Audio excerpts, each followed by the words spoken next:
Good morning, Pokemon trainers. So things will be heating up pretty soon in the Go Battle League, and that's because the all-new Summer Cup is right around the corner. So today we'll be going through some of the best Pokemon to use so you don't get burned. Plus, we'll showcase a variety of teams we plan to use. So grab your swim trunks, flip-flops, and sunscreen, and let's get into it.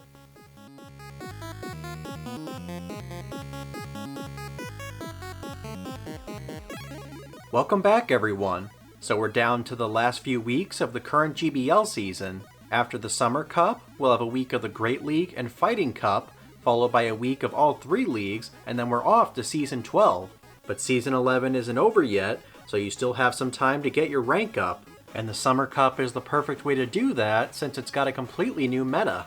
Now, like a lot of special GBL Cups, the Summer Cup will use the Great League format, but also include Pokemon with the Grass, Water, Fire, Bug, Electric, or Normal typing.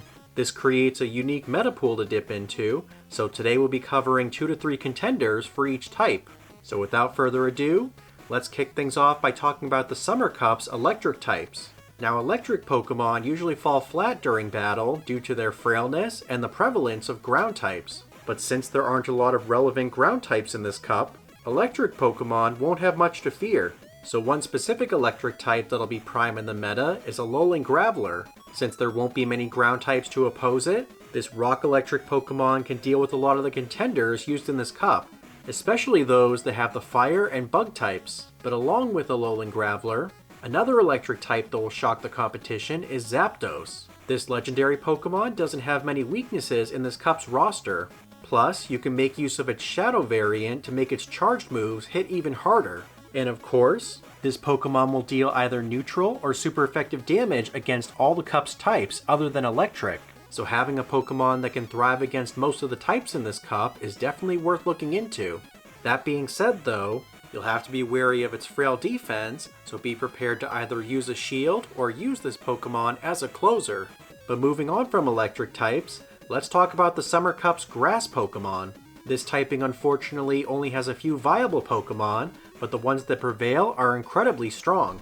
For example, you're more than likely to run into Trevenant as you run your sets, and that's because this powerful ghost tree resists water, electric, and normal type attacks. But not only that, its fast move Shadow Claw hits hard and generates a lot of energy fast, so all the more reason it'll have success in this cup. Unfortunately though, it is susceptible to fire and ice type attacks, so you might want to add Pokemon with rock moves to counter these types. Another grass type you can consider using for your team is the fruit Pokemon Tropius. This flying grass type has some decent moves for PvP, and it's only weak to one of the 6 typings in this cup. So if you want to use this Pokemon, I recommend running it with Air Slash so you can charge up your Aerial Aces and Leaf Blades much faster. While Tropius is a good choice for this cup, it's 4 times weak to Ice, which several Pokemon in this cup have as secondary typings. But still, it's going to be an excellent Pokemon to use if you got one from the Global Go Fest event earlier in June. Now, of course, it wouldn't be a Summer Cup if Fire was left out. So for our Fire type roster, we recommend using either Alolan Marowak or Kanto Ninetales. Marowak has a fair amount of bulk and hits pretty hard with either Shadow Bone or Shadow Ball. Plus, not only will it bring the pain against Bug and Grass types, but also Electric types with its charged move, Bone Club. The only real downside to using Marowak in this cup is that the water types will completely drown it, but backing it with an electric or grass type will help you overcome Marowak's weakness. Now, if Marowak isn't your thing, you can also use Ninetales as an alternative fire type. There's a certain satisfaction of using Weather Ball to burn shields, but outside of these 2 Pokemon, there's not really a whole lot of other fire types that'll be relevant in this cup. So now that we've talked about grass and fire type Pokemon, let's round out the element trio with water types. Out of all the types you can use in this cup, I'd say that water has the most viability. Some of the best water types you can use include Araquanid, Pelipper, and Walrein. Araquanid has a tremendous amount of bulk, plus it's got a lot of success in the Open Great League. And without a lot of steel types that gave it a hard time in the Open League, Araquanid is looking even better. Though at the same time, it's not going to be very effective against certain summer Pokemon like Zapdos and Pelipper. So it's important to have counters to these 2 like Walrein, which we'll talk about in a second. But as for Pelipper, the Pelican Pokemon has access to Water Weather Ball, which is a super spammy move. Now having a flying type will make it a lightning rod for electric Pokemon, but as we said with Ninetales, having a spammy move will help it stand out. Of course, you can't talk about good water PvP mons without including Walrein. This bulky water ice type is known for its spammable Icicle Spear, a move that'll devastate the grass and flying types in this cup. And while Pokemon like Alolan Graveler and Marowak can give it a hard time, a well-timed Earthquake can save you in some of these matchups. Moving on to our 5th Summer Cup type, we've got the Normies. This type may not do any super effective damage, but a number of normal type Pokemon make up for that with additional tools and bulk. So for bulky normal types, one of the best in the league is Lickitung. This Great League monster often shines in special cups, and this one's going to be no different. In fact, with the limited number of Pokemon to oppose Lickitung, there's a really good chance that this may be the #1 Pokemon in the Summer Cup. So if you have one with its exclusive move Body Slam, I highly recommend making it a part of your roster. Now what happens if we flip the script and you're facing Lickitung? Well, the best way to handle it is to use a fighting type. And one of the best normal Pokemon with a fighting move is Vigoroth. This Pokemon actually has one of the best fighting moves, being Counter. Plus it's also got Body Slam, which you know will hit most of the meta pretty hard as well. The last type we want to talk about for the Summer Cup is the bugs, though unfortunately, there aren't really too many viable options in this type. We already mentioned Araquanid earlier, but it's sad to say that the rest of the Great League bugs are a mixed bag. For example, let's take a look at Crustle. While it's normally a solid option in the Open Great League, the prevalence of water types will pose a major threat to it. But along with Crustle, Beedrill and Galvantula will also be useful. Though since they're both pretty frail, they'll be easy to squish. So I would suggest using a bulkier bug like Araquanid. Now outside of the other Pokemon we listed, there's still some other honorable mentions that can bring you success, such as Obstagoon, Swampert, and Beware. Not only is Obstagoon going to be huge for combating normal types in the Summer Cup, but it's also going to get a brand new move in the middle of the cup during Zigzagoon Calm Day.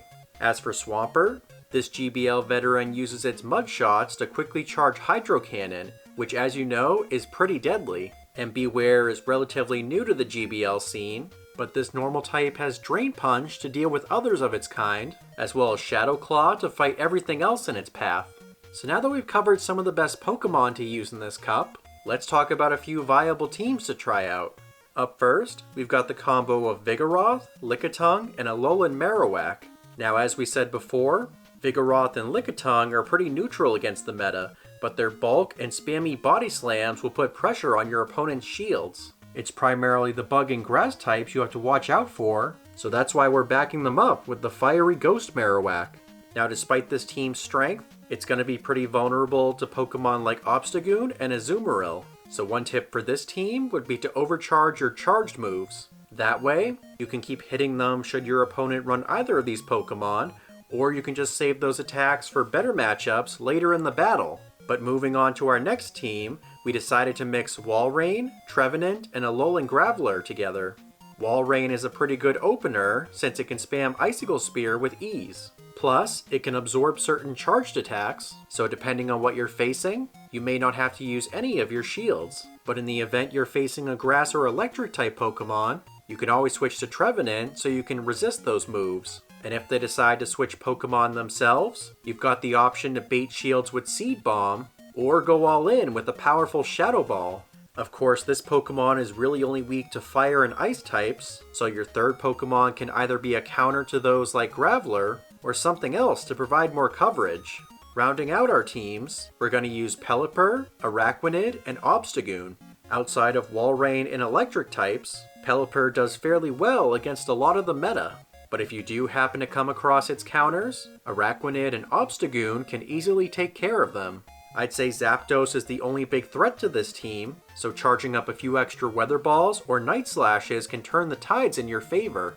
Plus, with Araquanid's debuffing Bubble Beam, Pelipper's High Power Hurricane, and Obstagoon's Calm Day exclusive Obstruct, you'll have multiple tools at your disposal.